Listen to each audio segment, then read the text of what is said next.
Chris, exciting times for Risk Audits. We're about to launch a new e-learning package of courses. I just wonder whether you could share some thoughts.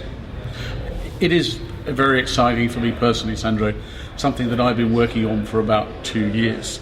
And we're finally going to launch a package of about 15 e-learning courses from next week. These are going to be available for anybody to access, and they're going to give an incredible range of learning. It's a very broad library available, and it's available 24/7 to anybody. So once you've enrolled, you can download the package to a tablet, an iPhone, or to your computer, and you can view it at any time or as many times as you want. So very versatile, and what it's doing is taking us in a new dimension at Risk Audit. It's actually taking us out of the physical classroom and into the virtual classroom. And I think it'll appeal to people who clearly can't get to any of our courses. Those will be people here in the UK.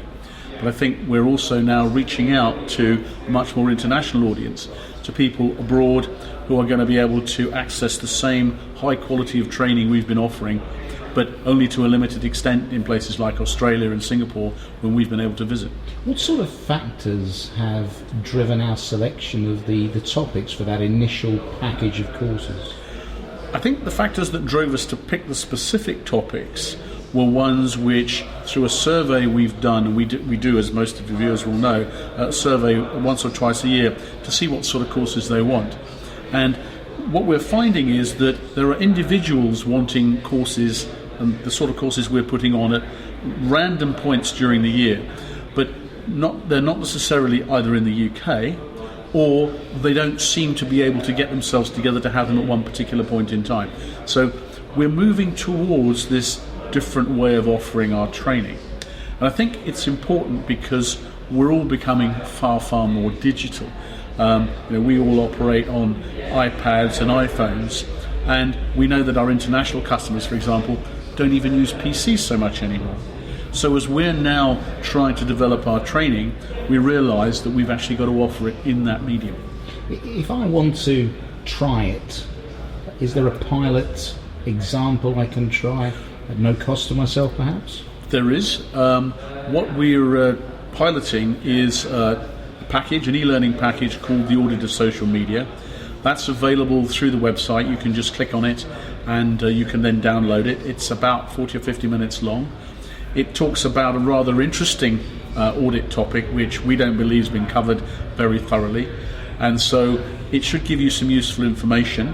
It will also demonstrate how the package works, and of course its versatility. And when I say its versatility, what I mean is, of course, that once you've downloaded it onto your iPhone, for example, you can sit on the subway, you can sit on a plane, you can virtually be anywhere and actually look at it, and you can look at it as often as you want.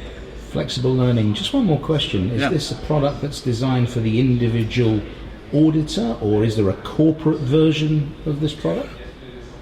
It's the product that we're discussing and that I've spoken about so far is principally designed for individuals to download and to buy. But clearly, looking at the wider library, that's something which the corporate enterprises would want to focus on. Now, we can put together any combination of library that anybody wants, either courses we already have, or, as we've done several times this year, we've actually built custom courses, custom e-learning courses that is, for particular firms.